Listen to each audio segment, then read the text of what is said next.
Hello, sweethearts, and welcome to the final week of the Let's Play Summer School. It's been one hell of a ride, but it has to come to an end. We're playing Super Mario Bros. 2, and we'll be using the Princess exclusively.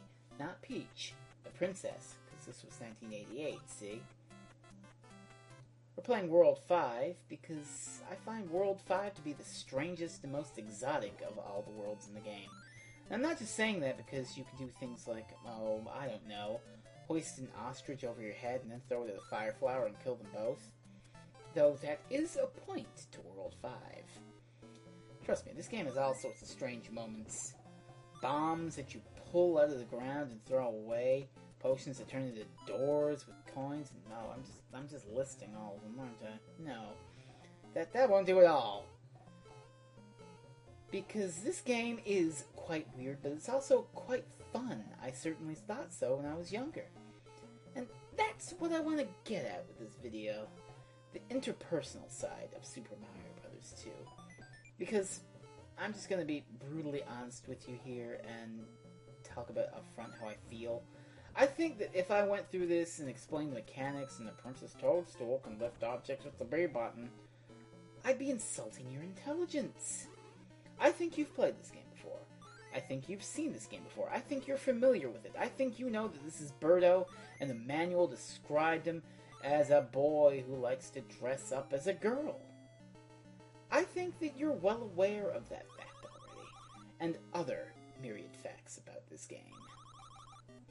So, I'm not gonna try and pretend that you haven't played it before, and if you haven't, I apologize for lumping you in to people who have played it before, and implore you to go play it. But regardless, this is what this video is going to be. I mean, hell, the only judging criteria for these LP Summer School things has been how much did I enjoy this video. That's what I'm trying to do here. I want to tell you how much I enjoy Super Mario Bros. 2 and why, and talk about my nostalgic feelings about this game. And they all start in the year 1992. Bill Clinton was President of the United States, and Nirvana was at number 1. In small-town Newfoundland, it's after school. I'm 7 years old, and I'm at a relative's house because both my parents are working and I don't want to sit in the house all alone because I'm a little scaredy cat. So, to a relative's house I go, and they have an NES, as most houses do. They have the first 3 Mario Bros. Games, and Dr. Mario, which you may remember from the LP Summer Blockbuster last year. But that's besides the point. We said everything we needed to say about that last year. We are talking about Super Mario Bros. 2 now, that other game I played a lot of. If I could ever get the carts to work, I mean, those things were awful finicky, and I didn't know anything about pin connectors or anything back in the day. It's just puff in the cart and stick it in until it works. That's what you did with old NESs when you were 7. I don't know where I learned that information, but I think we all learned from somebody. Who the hell started this damn rumor anyway? But I liked Mario Bros. 2 a lot. I liked 3 a lot too, but 3 was way longer, even when you could warp. You could warp in this game too, but I usually took the warps that take you from World 1 to World 4, then from World 4 to World 6, and then went on to the end of the game. That's why I find World 5 the strangest and most exotic even today, because I always would warp past it. So you have these strange levels that I haven't really played much of. I mean, it took a while for me to get actually good at these. And I could probably fly through the warp path. This is a strange place where you can pick up a fish and beat Birdo in the face with it. Just that mental image. The princess picking up a fish and hitting Birdo over the head with it. It tickles me. It tickles me in ways I can't imagine. Yes, I would play this game a lot after school at a relative's house, as I said. And I didn't know anything about the history behind this thing. I didn't know that, oh, this is actually some game called Doki Doki Panic in Japan. And they got the real Super Mario Bros. 2. I didn't know that scandal. I didn't care. This was a game, it had Super Mario Bros. 2 on the front, and it was fun to play. And I exclusively used the princess because I was bad at video games and needed that hover power to win. Otherwise, I couldn't make the jumps. I mean, nowadays I could probably play it as Toad or Luigi, but personal preference puts me with the princess. Though sometimes I like to go with Mario because he's an all-around good character, and nobody really praises Mario. They're like, oh, Luigi has a good jump, or Toad can pick real fast, or the princess can hover. No. Pick Mario. He's well-rounded. You know what else is well-rounded? The graphics and sound in this game. Wow, that was the shittiest segue I've ever fucking done. I apologize, but no, this is great. We're like this part, for example. We're inside a tree. That's what it feels like. As for this music, I love it. It's like the best 15-20 second NES song ever. I love it. I could put this on loop for like 10 minutes and not get sick of it. And then Super Mario All-Stars came out, and I got that, and it's not as good. I don't know. The memory cheats. You're trying to reconstruct the past, but all you get is a hollow shell of what once was. More so here. I don't own the original card of Super Mario Bros. 2. This is a facsimile, an emulation, an echo of a past I played 21 years ago as a small child after school. Walking past a house and afraid of a kid picking on me. His name was... I don't even remember his first name, but I remember his last name was Oki. He moved. They tore down his house. And years later, somebody younger than me had a new house built where the old one was. So that's something. The past is gone, replaced with something completely new. You've got your new Super Mario Bros., your new Luigi U's, what have you. But you don't have anything like Super Mario Bros. 2. Even though it has been ported. I mean, this was the first GBA game, after all. And, God, what did they do to it? What did they do to my childhood? They put voices and shit in there. Screechy voice samples. To what? To prove that the NES could not do that and the GBA could? It's a strange thing. We don't go to that relative's house much anymore. We visit on Christmas Eve for drinks. It's tradition. We didn't go last year, though, because they were away. But it's just like Claw Grip. It's a thing that you rarely see, and when you do, you're like, oh, nothing's changed. It's still the same. It's still fun. And then you eventually return to a familiar world. World 6 of Super Mario Bros. 2. A world that I always visited because I would be warping like a madman. I don't even know where I found out about the warps. I didn't know what the hell Nintendo Power was back then, for sure. I can't even remember when I was aware of Nintendo Power. It might have been the mid to late 90s almost. They didn't tell me that mushroom was there. I just sort of learned it. I must have. Or I was told by my relatives? How did we figure out these secrets? I'm not sure, but somehow they became common knowledge.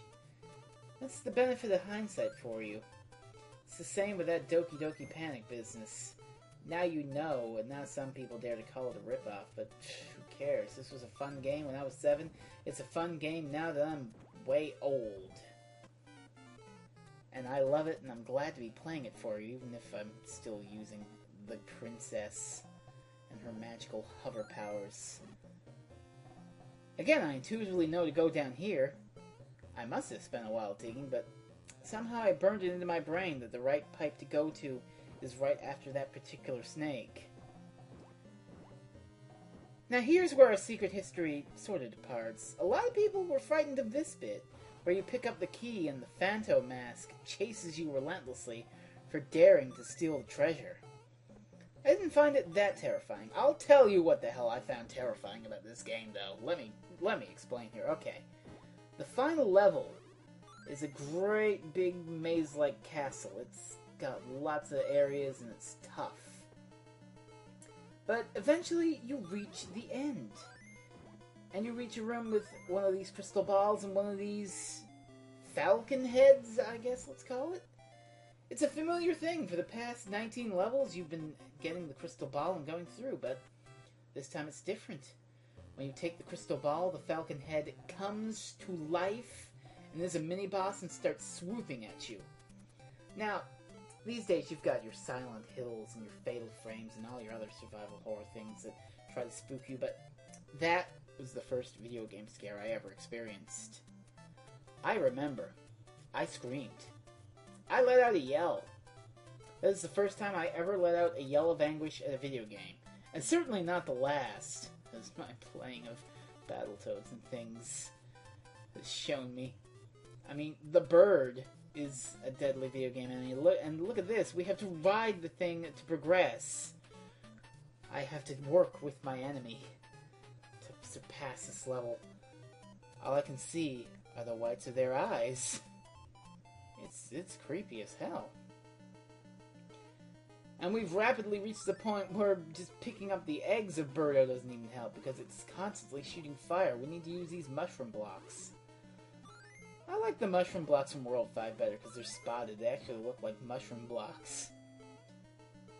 The rarity of me playing World 5 meant that I never really got it. In fact, I forgot that they even had spots like mushroom blocks in World 5. That's how long it's been since I played World 5 of Super Mario Bros. 2. There's another distinct memory I have of this game. There's a warp over there. I don't know how the hell I found that out, but you can, like, go under that thing and get to the end of the level. But much like World 5, this is the first time in years I've been playing 6-3 all the way through. And it's a strange experience.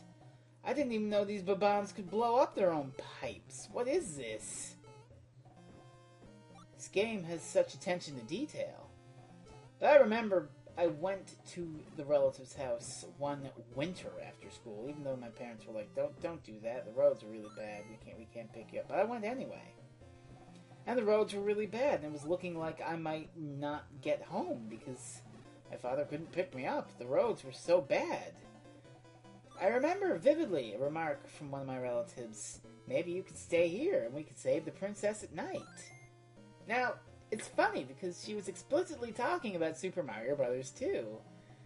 And yet, beating that game isn't saving the princess at all. You're saving, like, the fairy people from Ward.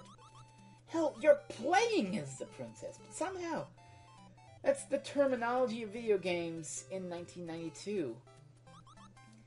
You got your extra lives, your one-ups, your free guys, your extends, but beating the game was saving the princess. That's what you do in Mario 1, that's what you do in Mario 3, and that's not what you do in Mario 2, but it's enough to confuse at least one kid. Granted, we're one hit away from death. This is why I don't like playing 6-3. I just sort of skip it all. Those mushroom blocks, I'm telling you, they don't even look like mushrooms. Princess's weak jump is kind of getting me. Also, these ladybugs, their names are Hoop Stars. What the hell kind of name is that? I've alluded to this before somewhere, but nobody ever really called enemies by their proper video game names. I suppose the Mario series is the exception, because we all call them Goombas and Koopa Troopas. But I mean, levers and Tektites, things like that, I guess those are a little more iconic, but it's strange. I just find it strange is all. Now this is tricky. I could bring that mushroom block up there, but I don't really want to. No. I think I prefer to just hit this Birdo with its eggs. It's a Birdo. The credits for this game mix it up. They call this thing Ostro, and the ostriches are called Birdo. That's obviously a mix-up, because Ostro, the ostrich, come on. Here's the only boss we'll see. Triclide. We're gonna make a nice shield. I'm really not sure where I learned how to do that, but again, that's the secret history of 1992. Maybe I was just a smart little video gamer. But this game is the reason you're seeing this video. And I'm not trying to be silly and being like, of course it is. No. This is one of the first video games I ever played. It led to me playing more video games and wanting more. And that eventually led to the whole LP thing. And this video you're watching. So thank you for watching it. Thank you for watching the Let's Play Summer School.